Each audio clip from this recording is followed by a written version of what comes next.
Welcome to our channel target for judiciary. आज हम start करते हैं चैप्टर 2 जो है वो बात करता है classes constitution of criminal courts and offices, यानी कि दंड न्यायालय और कार्यालय का गठन। ये है चैप्टर 6 to 20 यानी कि 6 से 20 तक में बताया गया है, जहाँ कि हमने सेक्शन 6 से 13 कल कवर कर चुके हैं। आज सेक्शन 14 से स्टार्ट करते हैं। Executive magistrate. सेक्शन 14 कहता है एग्जीक्यूटिव मजिस्ट्रेट यानी कि कार्यपालक मजिस्ट्रेट।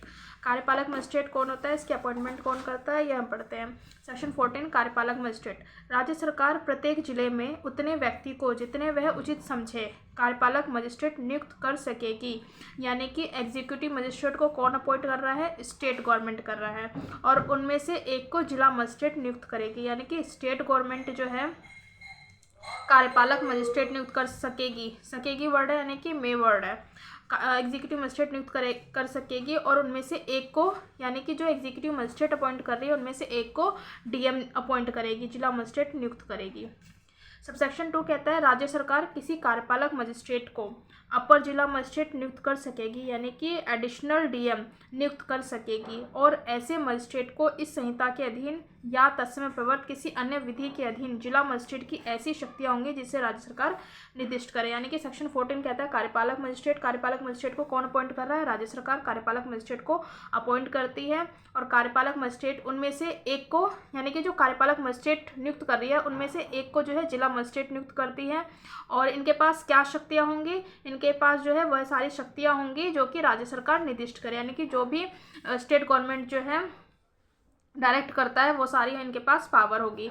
सबसेक्शन 3 कहता है जब कभी किसी जिला मजिस्ट्रेट के पद की रिक्ति के परिणामस्वरूप, यानी कि डीएम के पद जो है वो वेकेंट है, यानी कि रिक्त है, रिक्ति के परिणामस्वरूप कोई अधिकारी उस जिले के कार्यपालक प्रशासन के लिए अस्थायी रूप से उत्तरवर्ती होता है। यानी कि डीएम का पद जो है वेकेंट है, तो उसका जो सबऑर्डिनेट होगा वो उसका जो है अस्थायी रूप से, यानी कि टेम्परेरी बेस पर जो है उत्तरवर्ती होता है।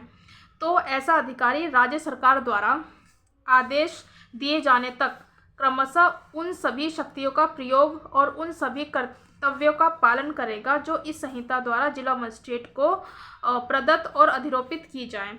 इन शॉर्ट, जब डीएम का पद जो है वो वेकेंट है तो उसका जो सबऑर्डिनेट होगा वो अस्थायी रूप से उसका काम करेगा, ठीक है, और इसमें जो सारी शक्तियां होंगी जो इस संहिता द्वारा जिला मजिस्ट्रेट को प्रदत्त और अधिरोपित की जाए, यानी कि वो सभी पावर जो डीएम और डीएम के पास है वो सारी पावर जो है जो उसका सबऑर्डिनेट है उसको सभी पावर वो प्राप्त हो जाएंगी। सबसेक्शन 4 कहता है राज्य सरकार जैसा अवसर अपेक्षित करे किसी कार्यपालक मजिस्ट्रेट को उपखंड का, यानी कि कार्यपालक मजिस्ट्रेट यानी कि एग्जीक्यूटिव मजिस्ट्रेट को उपखंड का भारसाधक बना सकेगी, यानी कि सब डिवीज़न का जो चार्ज होता है वो सब डिवीज़न मजिस्ट्रेट को बना सकेगी और उसको भारसाधन से मुक्त कर सकेगी, तथा इस प्रकार किसी उपखंड का भारसाधक बनाया गया मजिस्ट्रेट उपखंड मजिस्ट्रेट कहलाएगा, और जो इस तरीके से सब डिवीज़न का जो मजिस्ट्रेट बनेगा उसको सब डिविजनल मजिस्ट्रेट कहते हैं, यानी कि उपखंड मजिस्ट्रेट कहलाएगा।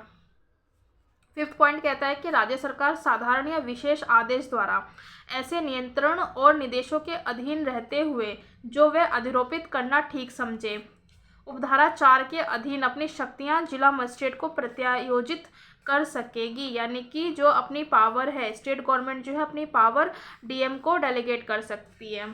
6 सबसेक्शन कहता है कि इस धारा की कोई बात तत्समय प्रवर्त किसी विधि के अधीन, यानी किसी लॉ के अंडर में कार्यपालक मजिस्ट्रेट की सभी शक्तियां या उनमें से कोई शक्ति पुलिस आयुक्त को प्रदत्त करने से राज्य सरकार को प्रभावित नहीं करेगी। यानी कि इस धारा की कोई भी बात कार्यपालक मजिस्ट्रेट की सभी शक्तियां या उनमें से कोई शक्ति, यानी कि जो एग्जीक्यूटिव जो स्टेट गवर्नमेंट एग्जीक्यूटिव मजिस्ट्रेट को जो पावर दे रही है उनमें से सभी शक्तियां या कोई शक्ति, यानी कि या तो सारी की सारी पावर या उनमें से कुछ पावर को पुलिस आयुक्त यानी कि पुलिस कमिश्नर को स्टेट गवर्नमेंट चाहे तो वो प्रभावित मतलब उस चीज़ को दे सकती है, उसको जो है कि प्रभावित नहीं करेगी, यानी कि उसको मना नहीं करेगी। यानी कि एग्जीक्यूटिव मजिस्ट्रेट को जो सभी शक्तियां हैं यदि स्टेट गवर्नमेंट चाहे तो उसकी कुछ पावर या पूरी की पूरी पावर पुलिस कमिश्नर को जो है दे सकती है। इन शॉर्ट, सेक्शन 14 कार्यपालक मजिस्ट्रेट की बात करता है। कार्यपालक मजिस्ट्रेट की नियुक्ति कौन करता है, स्टेट गवर्नमेंट करता है, और स्टेट गवर्नमेंट जो है चाहे तो कार्यपालक मजिस्ट्रेट उनमें से एक को डीएम अपॉइंट करता है, यानी कि जिला मजिस्ट्रेट नियुक्त करेगी।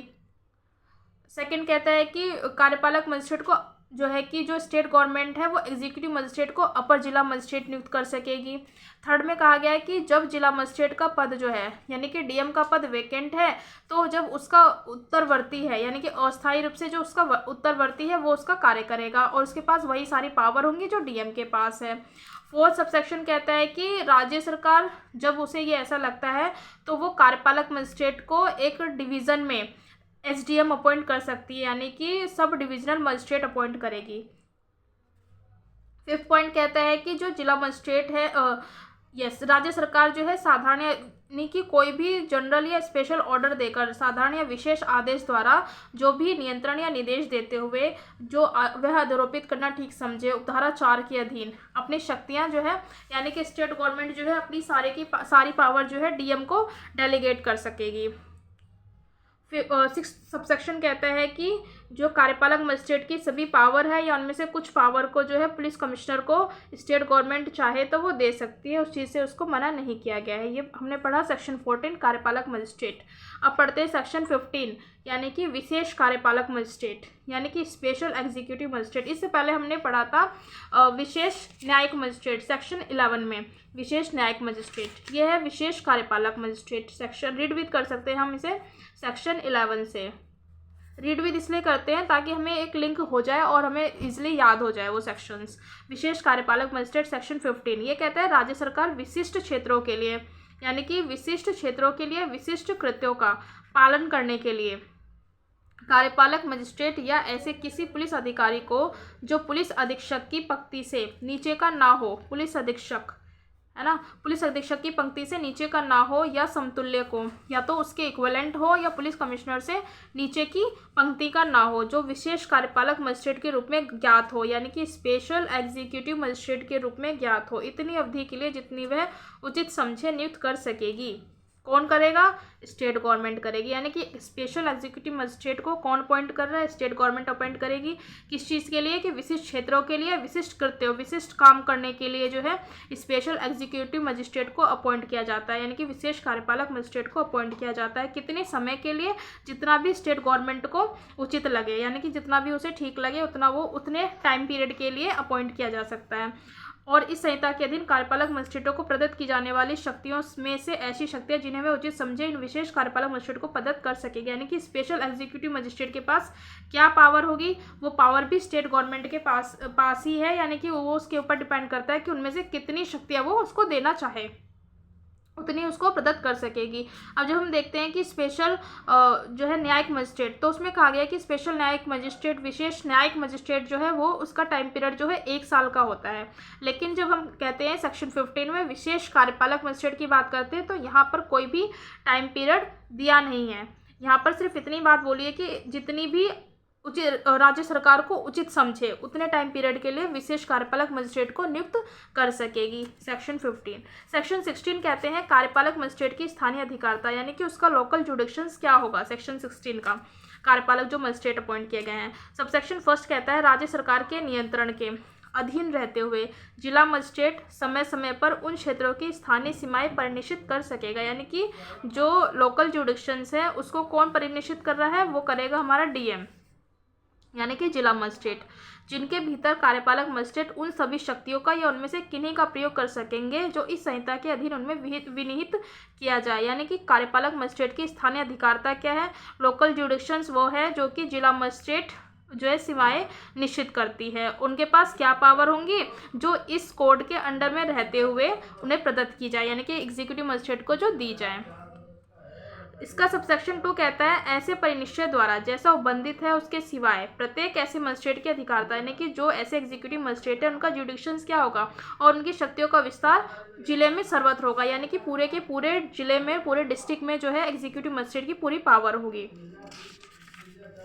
सेक्शन 17 कहता है कार्यपालक मजिस्ट्रेटों का अधीनस्थ होना, यानी कि एग्जीक्यूटिव मजिस्ट्रेट का सबऑर्डिनेट होना। यानी कि एग्जीक्यूटिव मजिस्ट्रेट किसके सबऑर्डिनेट होता है? सभी कार्यपालक मजिस्ट्रेट, यानी कि जो सभी एग्जीक्यूटिव मजिस्ट्रेट हैं वो जिला मजिस्ट्रेट के अधीनस्थ होंगे, यानी कि डीएम के अंडर में होते हैं। ये जो भी एग्जीक्यूटिव मजिस्ट्रेट है वो डीएम के अधीनस्थ होंगे।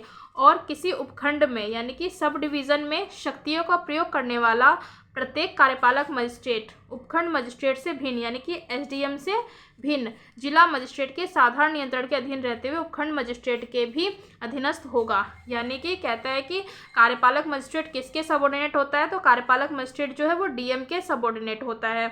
लेकिन यदि हम बात करें किसी डिवीज़न की यानी कि उपखंड की, तो उपखंड में जो है हमारा एसडीएम होता है। तो एसडीएम के अलावा जो भी हैं यानी कि किसी उपखंड में शक्तियों का प्रयोग करने वाला प्रत्येक कार्यपालक मजिस्ट्रेट यानी कि उपखंड मजिस्ट्रेट एसडीएम से भिन्न यानी कि जो एसडीएम है उससे अलग कोई व्यक्ति है वो जिला मजिस्ट्रेट के वो यानी कि डीएम के साधारण नियंत्रण के अधीन रहते हुए उपखंड मजिस्ट्रेट के भी अधीनस्थ होगा। यानी कि वो व्यक्ति